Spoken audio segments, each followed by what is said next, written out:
Welcome everyone. In this video we will solve a physics problem which I think is very interesting. Let me draw the picture for you. So we have a wall, and on this wall at some point there will be a kind of a ring, let's say, that is attached to this wall, and this ring is through this ring there is a rope. A rope is tied to this ring. So let me draw the rope. It is something like this, okay? Initially, all of the rope is above the ring, so it is like this. And when we're holding it, initially, this is we're holding it, and then we release it at time equals 0. When we release the rope, it will, let's say, undergo such a motion. It will be in this kind of a manner at some point. And then it will fall through, right? It will fall through a distance. Maybe it will be like this, right? Let's say it will fall through a distance of y. And when that happens, we want to know, first of all, the force that the ring exerts on the rope. So I will call that force F, and we want to find that force as a function of y. Okay, that's the first goal. And then if you would like, we can also find it in terms of time. And using this idea, we will also find F max in terms of mg. M is the mass of the rope, and L is the length of the rope, okay? Now, we need to make an assumption to be able to solve this problem, and that assumption is this part of the rope that is below the what do you call it? The ring is not moving. So here the velocity is 0, okay? That part simply comes to an instantaneous rest. Of course, in reality, that wouldn't happen, but we need to do some simplifications to be able to solve this problem in a short amount of time, okay? We can do it in a much more involved way, of course, but we're just doing a theoretical situation right now. And the other part, the part that is falling, will be in free fall, okay? That's it. So why don't you pause the video, try this problem on your own, and when you're ready, continue the video, please. Cool. So I assume that you tried it, or you didn't try but you just want to see the solution. In any case, let's get started and let's solve this problem together. And this might be a hard problem to tackle. Like, where do you even start? And to start, I'm going to write a famous equation. An equation that is incredibly famous. That is Newton's second law. Now I'm going to write that F net, the net force acting on an object, equals, well, we might be saying mass times acceleration. That's all cool, but I will write the general one, which is the time derivative of momentum. So the small case p is the momentum and little t is the time, okay? Cool. And F is force, obviously. So what is F net for this system, for this rope? Of course, there is mg downwards. Let's say mg is here from the center of mass, and I just chose the center of mass arbitrarily, okay? It was like an arbitrary decision. Obviously, we can calculate it, but I don't want to take time. Let's say that this is the center of mass on the diagram. And there is the force by the ring, and it will be upwards, okay? Now, this means that we need to have mg minus F as the net force. But I want to point out something. I didn't write F minus mg. As you can realize, I chose downwards as positive. There are a couple of reasons for this, but the main reason is I know that the rope is going to accelerate. It will gain a momentum downwards. So the right side will be positive. There will be an increase in the momentum. If I choose downwards as the positive direction, That's why I did that decision. Okay? That's why I made that decision, I mean. So that is important, I think. Like, if you do it the other way, nothing would matter if you are careful with the negative sign, but why do we want to be careful when we can go with the easy way? So this is going to be equal to. Now we need to find momentum first in terms of time, and then we need to find momentum, then take the time derivative, okay? So what is momentum? Let's do it on here.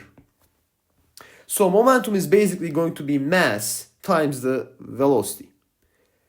We're going to have the mass, but notice that since we made this assumption that the part of the rope below the ring comes to an instantaneous rest, we can't say that the whole rope is moving. Only a portion of the rope will be moving. Which portion? Well, only this portion will be moving.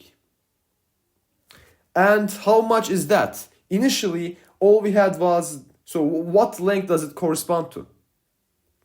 Well, the whole length was L. We had the whole length. Then we moved down a distance of y. So now, is it the case that the distance is L minus y then? No, because be careful. The amount that the rope went down here isn't y, it is y over 2. It is y over 2, right? Because there is a portion here and there is a portion here. So an amount of L minus y over 2, this is the length of the rope that is moving at any given point after the rope has fallen through a distance of y. So this is the length. Now, how do we convert from length to mass? Well, you multiply the length with the mass density. And since this is a uniform rope, the mass density is mass over the total length. Then you have the amount that is moving, which is L minus y over 2. Okay, I hope this part makes sense. So this is the whole mass, I mean the mass that is moving, but we still need to multiply this with the velocity. And the velocity will be, maybe it's shown like this, the velocity will be v. And since we said that this is a free fall for the part that is moving, v will be equal to, so we would say that the v final squared is equal to v naught squared plus 2a delta x. We know that v naught was 0, we released it from rest, so v squared should be 2 times g, I chose downwards as positive, and delta x is y, so v is the square root of 2gy, okay? V is the square root of 2gy. We will need this substitution, so let's just keep it on the page. Now, cool. We just need to take the derivative of this expression with respect to time, but before that, let's distribute the parentheses. And when I do that, let me even do it on the line below. We will have that P is equal to mv minus myv over 2L. I did that part quickly, but you can pause it and try it on your own on a piece of paper. You will see that you get this result. So now we're able to take the time derivative. First, we will take the derivative of this term, the first term. Mass is a constant, m, this is the total mass, remember, times v. What is the time derivative of velocity? Well, that is by definition the acceleration. So we could write a. But what is it in reality? I mean, for this situation. We said that this is a free fall. So the acceleration is g, the gravitational field strength. G, right? Minus, I know that m over 2L is a constant. I take it out. And then we have y times v. Both of these change with respect to time. That's why we need to use the product rule while taking the time derivative. So it is going to be the derivative of the first one. So y dot, this means the first time derivative of y. Then we multiply with the second plus the time derivative of the second one. So v dot times y, the first one, okay? I use the product rule for derivative. Here, let me simplify this a bit. What is y prime? I mean, what is y dot? Well, it is the time derivative of position, so it is velocity basically. We have v times v then, which is v squared. Cool. Then we have v dot. What is v dot? We just said it. It is acceleration, which is in our case g. So we have g times y. Cool. Now let me distribute the let me make the substitution here. Okay. So when I do that, we here in fact have 2gy. So all of this is 3gy. Now we're able to proceed with our solution. So we're going to have then these mg's will cancel, and to solve for f, we're going to get that it is equal to 3mgy over 2l. This is f as a function of y. So the first goal of the video is completed.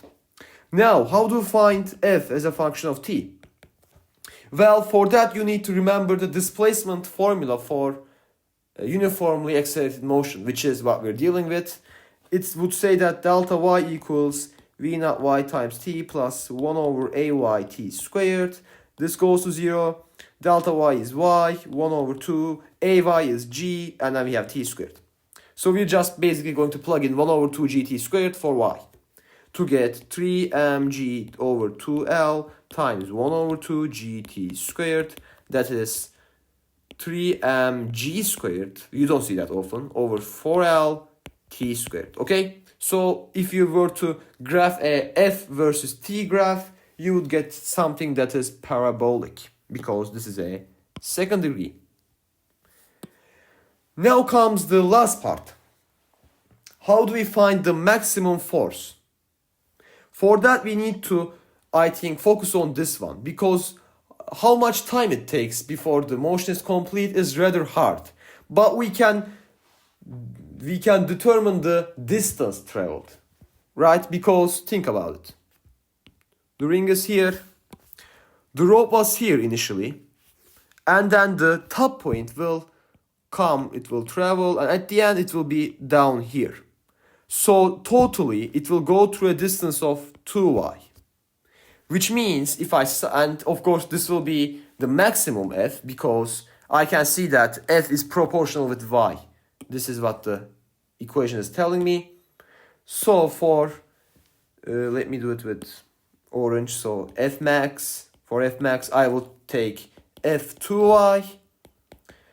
And that is going to give 3mg over 2l. For y I'm substituting 2y.